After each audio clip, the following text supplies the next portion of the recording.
All right. Hey, everyone. Welcome to another episode of Marketing Pains. My name is Will Hankey. This is the go-to podcast for window treatment and awning business marketing. Each month, we bring you insights from industry experts and fellow business owners sharing tips, tools, and strategies to boost your online presence and drive growth. My guest today is Sandra Vansickle. She's a respected figure in the window coverings industry, known for her extensive expertise spanning over 3 decades in custom window treatments. She owns and operates 𝗖𝗟𝗔𝗦𝗦 LLC. I love that. A prominent wholesale studio and training center based in Apex, North Carolina. Sandra excels in creating high quality window treatments and shares her wealth of knowledge through online courses, hands-on workshops, articles, and speaking engagements.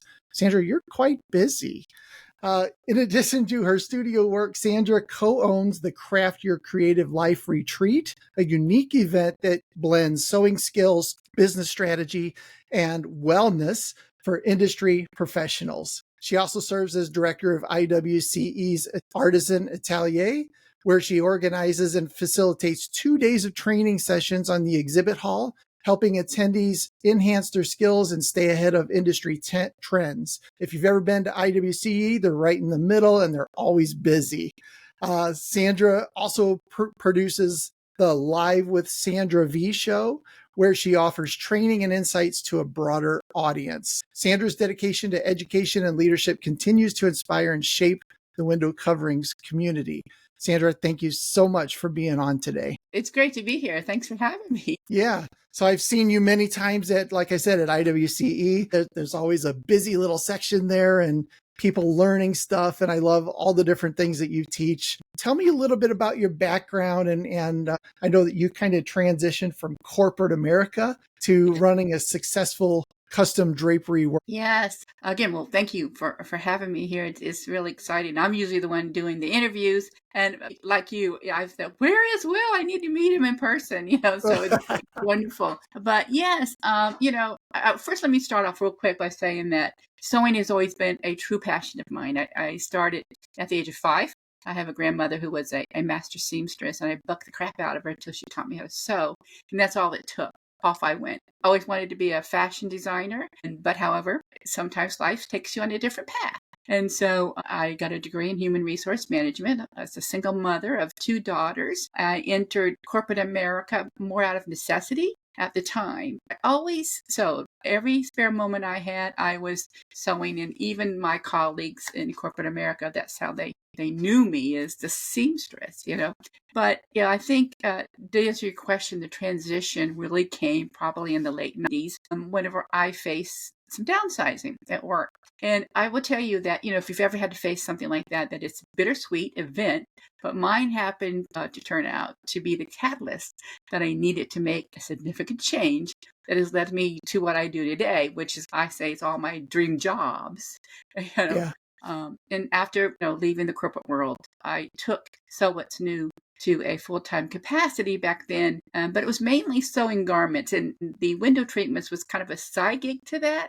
Then I remarried. My husband and I, you may know him, Ken Vansickle, he's an installer in the industry. We moved to Raleigh, the Raleigh area, and he was hoping I would go back and a lot more money in that than window treatment at the time. Sure. But when it was, again, something that just fell into place. I got here and was looking in the paper for HR, and I don't really want to do that anymore. And there was an ad in the paper for a workroom manager for a high-end workroom, and I thought, that is my job. And so I took the job, I accepted the position, and after a few years in that role, I realized it was time to pivot. And I wanted to run my own business. That was ultimately my goal all my life. I fell in love with window treatments, and I took all my skills that I had as a general manager. I was a recruiter, a trainer, all the HR things, open and close stores, along with my passion and my experience in window treatments, and finally pulled the trigger and took Sew What's New full-time and only window treatments. So yeah, it was, it's where my joy passion is. That's awesome. You chose a niche and went after it. Right? Mm-hmm. Yeah. That's great. So who's your target audience? I know you're doing a lot of different things. You probably got a lot of different audience is ultimately. I do. But how could you define that? Well, I would say mainly if we keep on the window treatment business side or the workroom side. My ideal client was the interior designer. I wanted to be wholesale to the trade, and it really, with the different designers, of course, they're different beginners. They're different stages themselves, and that didn't really matter to me at the time because I felt like, as long as that they were respectful, open to suggestions, and with my background of running businesses, that I could definitely work with them. And early on, I ruled out retail work because it became clear to me quickly that my true strengths and passions lay in the studio, not working directly with homeowners. And by sticking to what my skills were, where my passion was, it really allowed me to focus on what I do best, and really, ultimately, like I said, brings me joy. Yeah.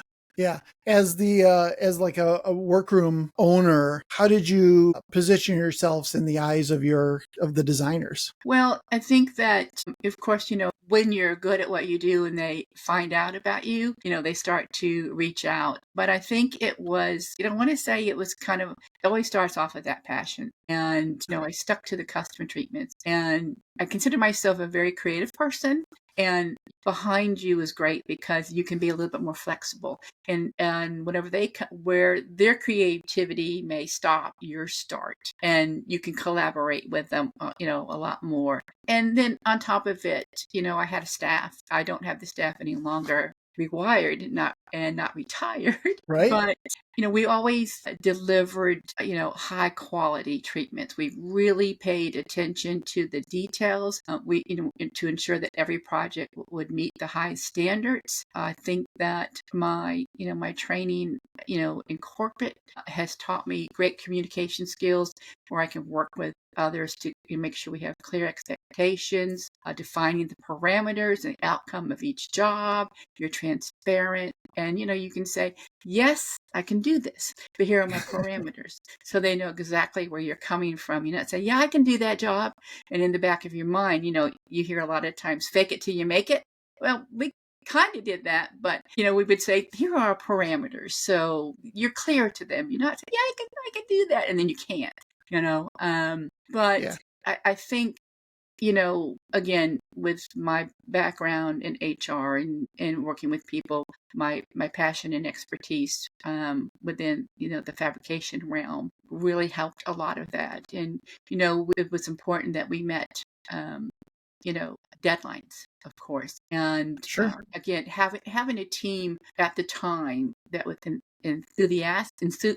I'll say that word, enthusiastic along behind me, and they were ready to embrace challenges whenever they came along. I mean, we don't want to be bored just making panels all the time, and there are jobs that can come along that you do need to be out of the box for. And if you're up for it, having that, that kind of a reputation gets around, and they go, oh my God, go to her, she can do anything.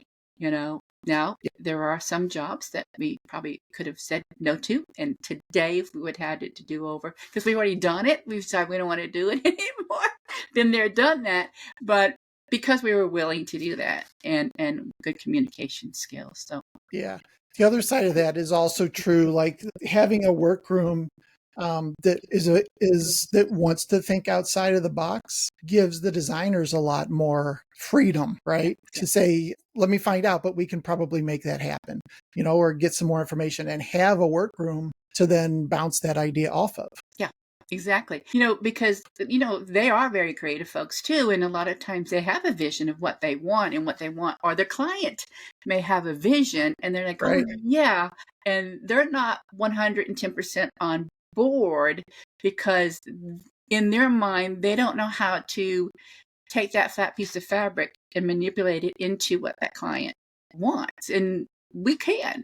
So the whole, collaboration and brainstorming, it really comes in handy. Yeah. So let's take a step back. If someone is interested, maybe finding out if they want to work with a workroom, right? Or they want to add that into the business, before they even reach out, what are some things that they need to probably have in place, things prepared before they even reach out to a work? That's a good question, Will, because I believe if this is done right, it can enhance your business. I'm a big component of don't leave money on the table unless you have to, because the more that you can offer, the bigger package that you can offer can be beneficial to you and your client.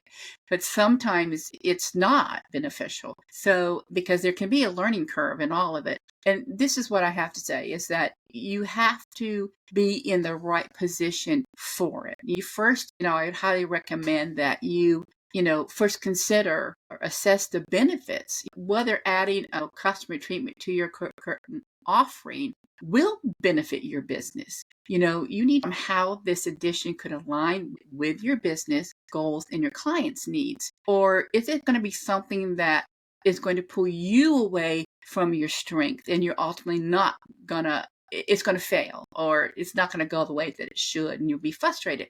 And that goes back to what I said before about how I determined early on that retail work is not where I needed to be. That's not where my strength is. And so sticking within my lane is where I have produced a better company. And so first consider that. And if you decide, if I can make this work, I'm in the position and I can do this. So you need to think about in your mind, you just can't say, okay, I'm going to call a workroom, they're going to do all the work for me. You need to just look at your own business and identify who in your company or where you have to hire someone to manage this partnership with the workroom. And I think that if you can begin to think about having a dedicated person to handle the communication, the coordination, and streamline the process, that is going to help the process immensely and help you be more successful. And you can say, yep, we can do that. We're at a position, we can do this.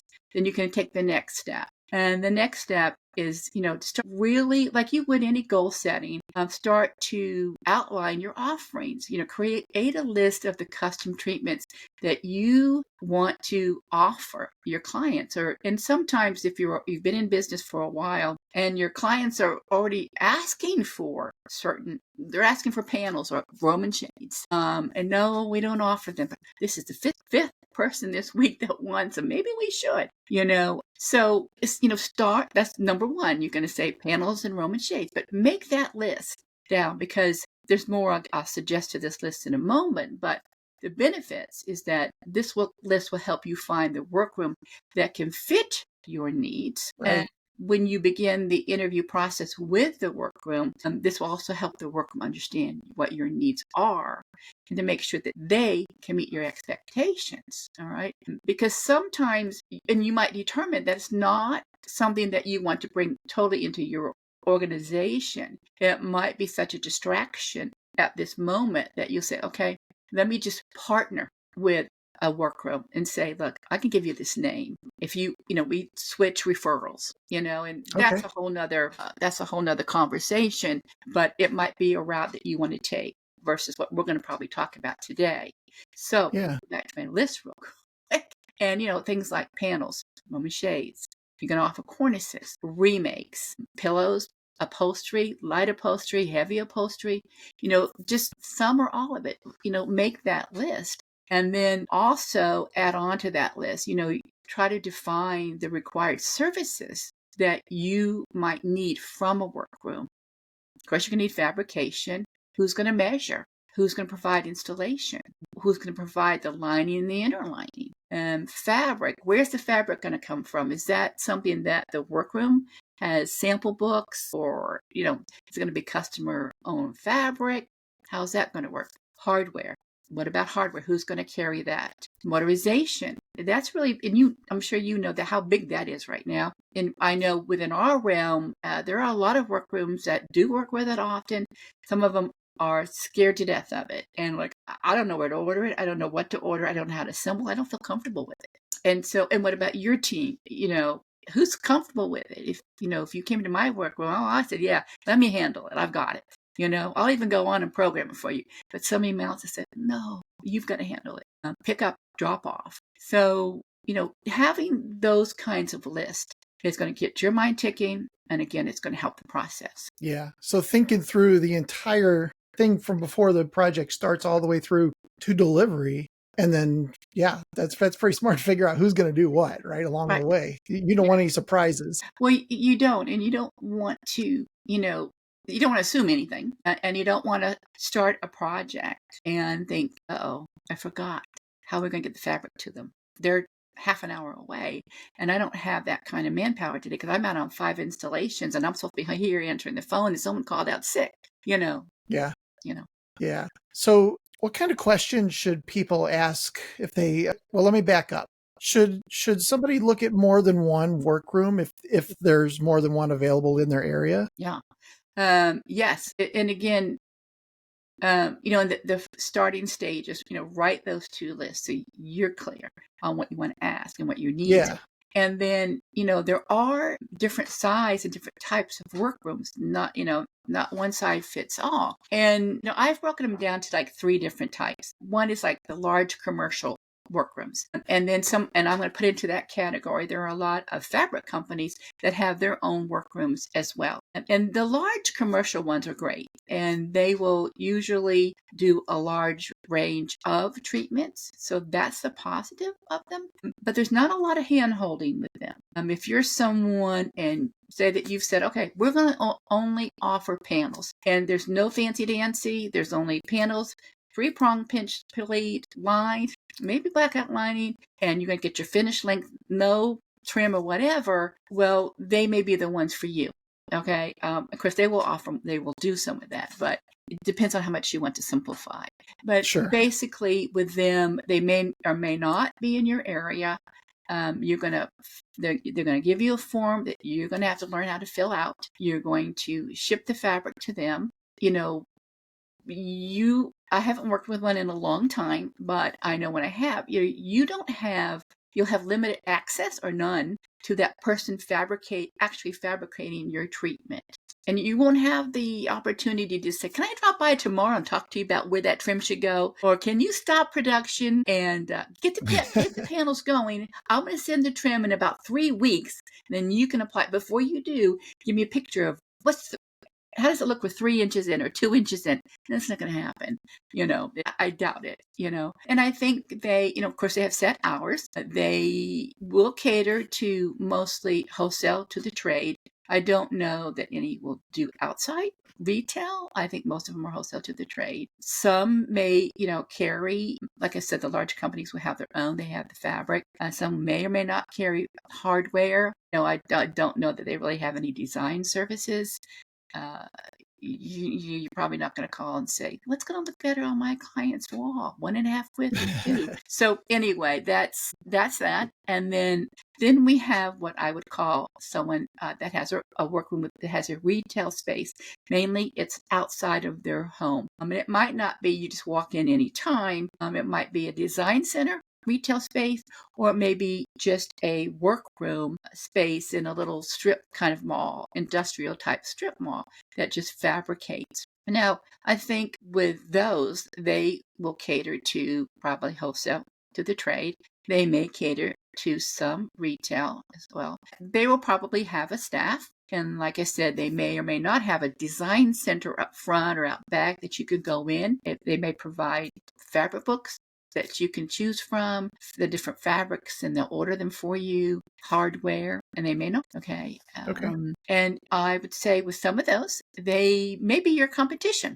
Some of them have moved up to blind shades and shutters. And if that's something that you offer, but you want to use that workroom, well, just have a conversation and be transparent with them. With me transitioning out of fabrication, I have mentored, a few gals in our area, and because Ken is still installing, and he sells blind shades and shutters and hardware, and I said, if we could have this agreement, this client came from my workroom, Ken does XYZ, that may be something you are moving in, but can you remember that that's his client too, and can we have that kind of agreement? And it's up to them if they want to honor that. And hopefully they will. I think they will, but you can just trust that they will. And so if you have that kind of a workroom, you can have that discussion with them. And then there's the home-based workrooms, and some of them are in their home. It could be in a bonus room. It could be in the basement. It could be out in the she shed,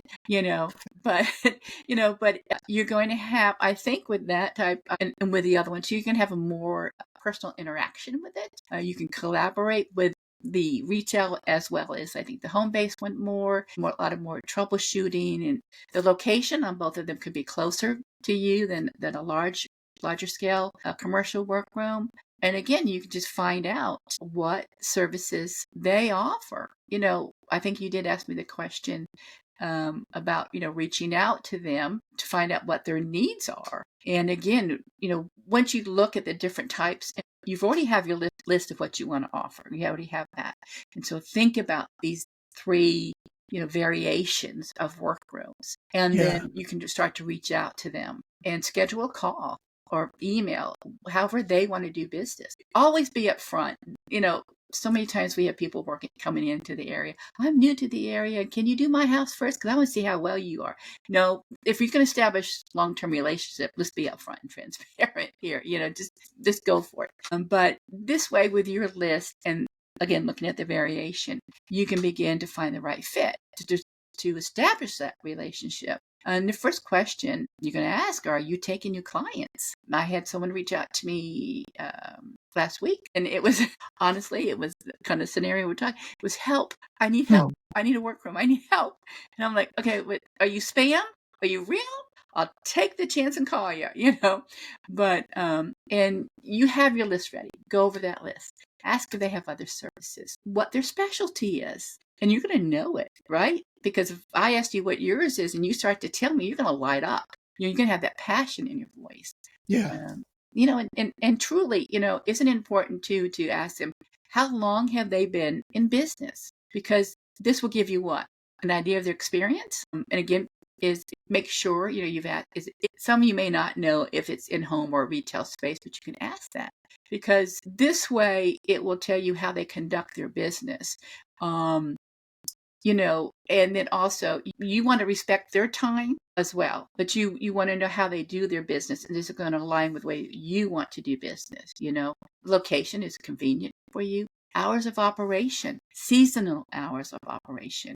Do they have employees? Because employees are going to give you an indication of their workload capabilities, effective time frames that you could expect. They could stay on if they have heavier workloads at different times. Typical turnaround time. That's one of the biggest questions I think we get. And the answer varies on the time of year. Smoke and pet-free environment. That's important to clients. The number one thing, though, is do they have a terms and condition agreement? Will, I can't tell you how important this is, and that you should not go in business with a workroom without having that. And they should have it to present to you. And if not, ask for one. I think it's an uncomfortable, what do you think? I think it's an uncomfortable thing to have a client sign because it's your terms and conditions, right? But you've got to do it. And they need it because something will go wrong along the lines. And you need something to fall back on. You ask them too, do they supply a price list? I don't. I have a basic one, but I want to quote every job, because if you say, oh, I want panels, 72 inches long, line, 3-prong, and I quote that, and then you give it to me and it has trim and binding, and you've already quoted your client. So, again, do they source fabric? Can you borrow their books? And so again, this is really going to give you a good chance, a good list of questions to ask them, and it will spark, other questions. I like that. I love that you have kind of like an interview checklist, almost, of things that you should go through when it comes to prioritizing them. Any one in particular, besides obviously terms, I think is probably a really big one. What other things should you prioritize? Yeah, that is important, for once you get those other questions answered, and then to move on, ask what information. Oh, let me go back and say, now you can ask, how do they like to do business? You've established this is a workroom, they've answered these questions. Now, how do they like to do business? What information do they need for an estimate? Who supplies the work order? Do they, or do you have one? How do you send that work order? Or how does that work order who has it? Who fills it out? And what information do they need on it? the drop off and shipping of the materials. I just say, you don't have to come out here to me. During the quote process, you've given me all the information. And so when the fabric comes in here, I have my labeling system. I'm going to check it off and make sure I have this fabric for this job, yada, yada, yada. If I have questions, I'll send you photos. But how's that going to transpire? Who picks up the treatments when it's complete? What's the time frame around that? And how does it get to the homeowner? Because if there's any kind of delay, the next question is, how long does the workroom have to store it? What's their guidelines around that? Who installs it? Again, the turnaround time, their payment method. What do they accept for payment? Do they require a deposit? What about the final payment? What's your best form of communication? Some people, it's email. Some people, it's text. Some people, it's electronic. And then holiday deadlines. When does your work need to be in there? When does your work order and your fabric need to be in there? Do they adhere to child safety guidelines? Really big. Some people are like, and if it's a no, and you know what? Then you might not want to do business with them because it can put you at risk too. Okay. And we won't go into that whole thing, but that should tell you where I stand on it. You don't want to go in business with them. It's important. It's important. And some of them may not even be aware of it. Sometimes you might be aware of it in the industry, but some folks may not. And you can educate them on that and tell them that that's important to you. And again, what goes along with that too is, do they train? Do they attend training classes? And that doesn't have to be a big no or stop sign for you, but it just tells you where they are with their business. Okay. Again, and going back, how confident are they with modernization and confidentiality too? It's really big. If you are someone that works with a lot of celebrities, or you work with a lot of folks that have said, I over the years, we didn't put a lot of our work out there on social media because our designers have said we're high end and our client does not want what's inside their home out there on social media. And so, is the workroom aware of that? Will they adhere to that? So those are just, some of the things that you can be thinking about. I love that. I mean, that's quite a list. Thank you for all the things that you kind of don't think about a lot of these things, right?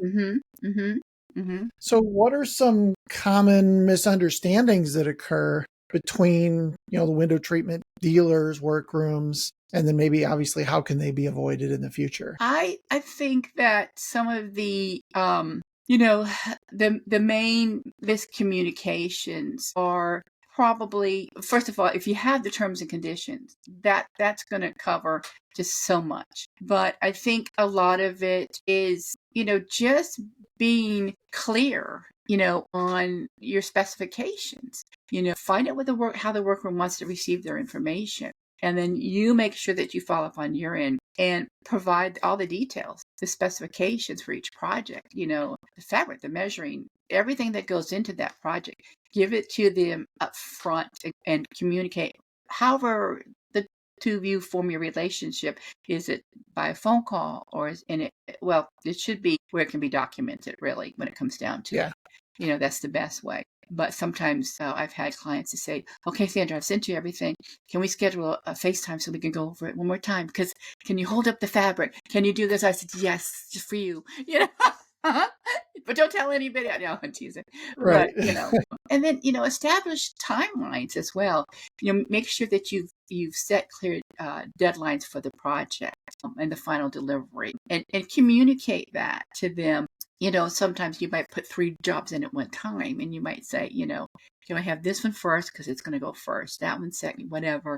A lot of miscommunication has come with work order changes. There are a lot of workrooms that we've said that we won't start a job until we have everything in hand. But over the years, we've worked with designers for years, and you just establish that relationship and the trust. And they say, Sandra, I know what your guidelines are. However, we've got to get this going, and the build's going to be done, and we've got to get it in there because they're going to move in. Can you do everything? Can you put the panels together and wait for the trim, or and it depends on, and then we can communicate. No, I got to put that trim on first, so communicate. And if there's any changes, work order changes, then make sure that number one, it's documented, and number one, that it goes to between the parties or parties that need to be made aware of it, so that everyone's on the same page when it comes there. Or if somebody misses that page by accident or forgets that page, it's like, here it is. So yeah. I think that again, a lot of feedback along the way, speaking the same language. A lot of times we've had designers say, I want those panels, and give me a Europlete. Well, your Europlete might be different than Sally's Europlete or Jane's Europlete. So if you have to, talk to the workroom and say, okay, for me in my workroom, I've decided that I want to know, is it 3-prong or 2-prong, and where you want it tacked and how far down. Sometimes taking it down to, you want to stay within industry terms, so you're speaking the same language, but also you need to get down sometimes to simpler terms, keeping records, positive feedback, trust, respect. Yeah.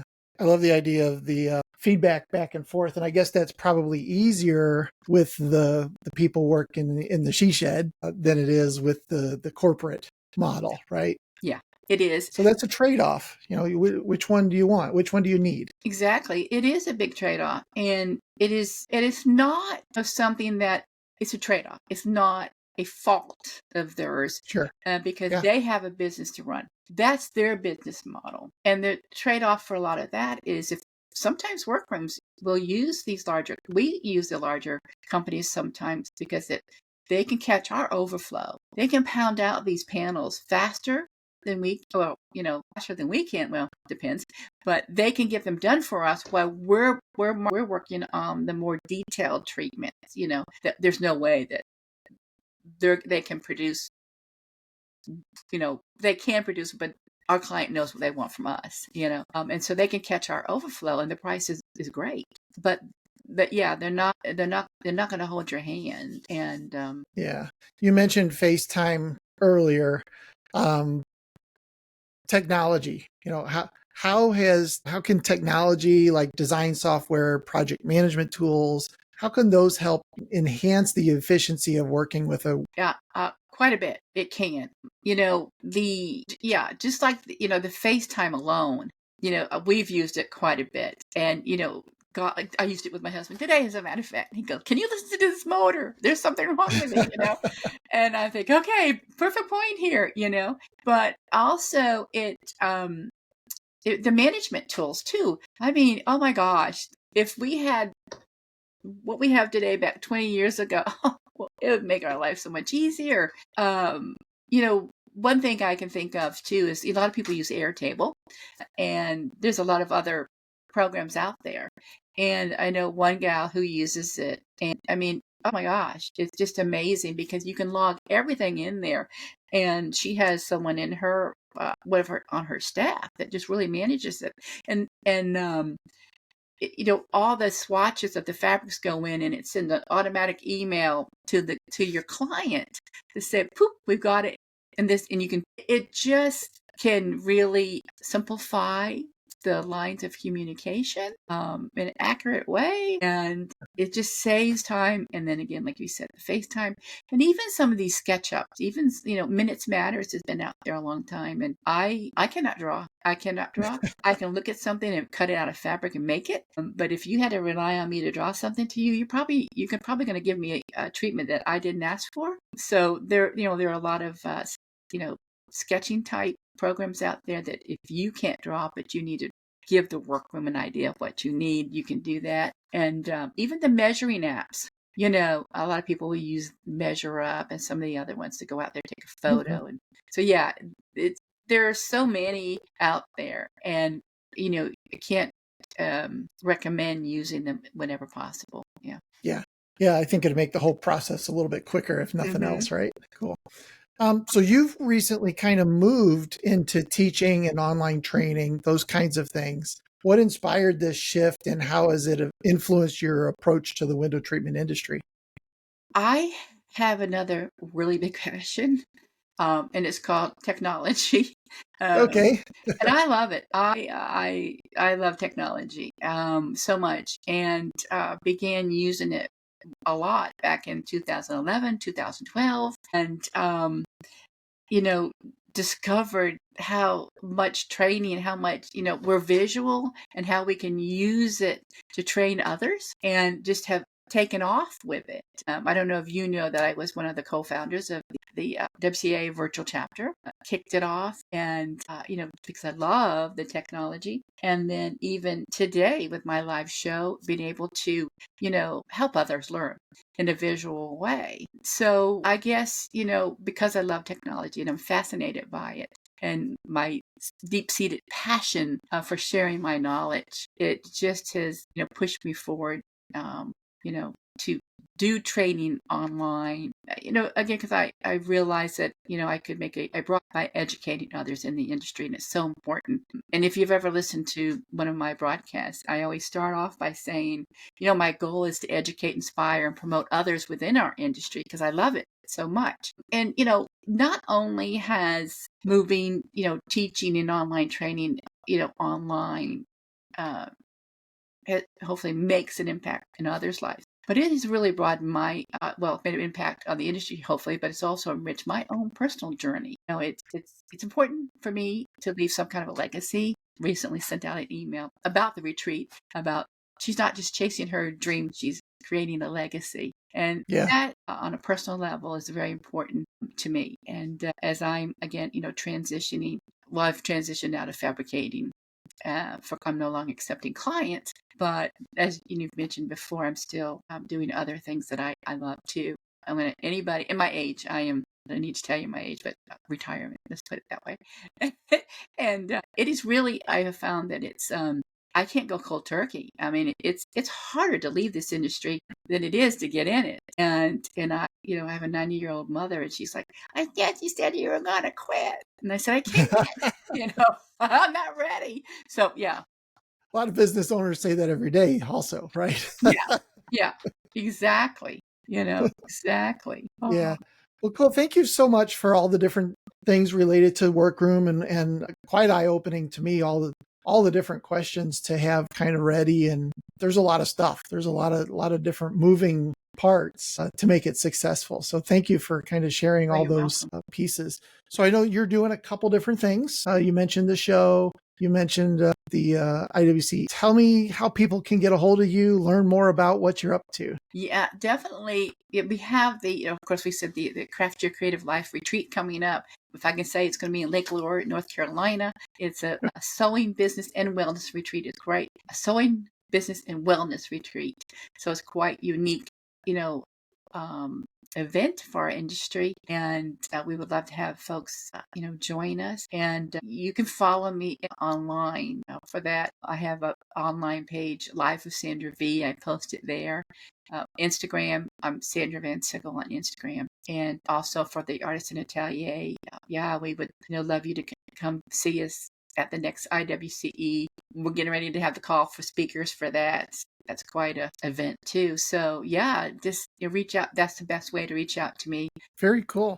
Well, thank you for sharing with us. We will put all of the links down below in the show notes, of course, and make sure that if somebody wants to reach out, that they have all the different ways to do so, and especially through the technology that you love, right? Yeah, they do.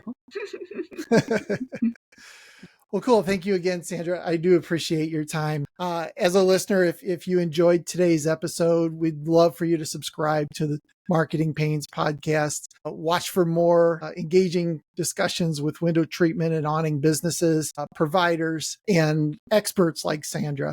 Thank you so much. Appreciate your time, and have a fantastic rest of your day. Okay, thank you.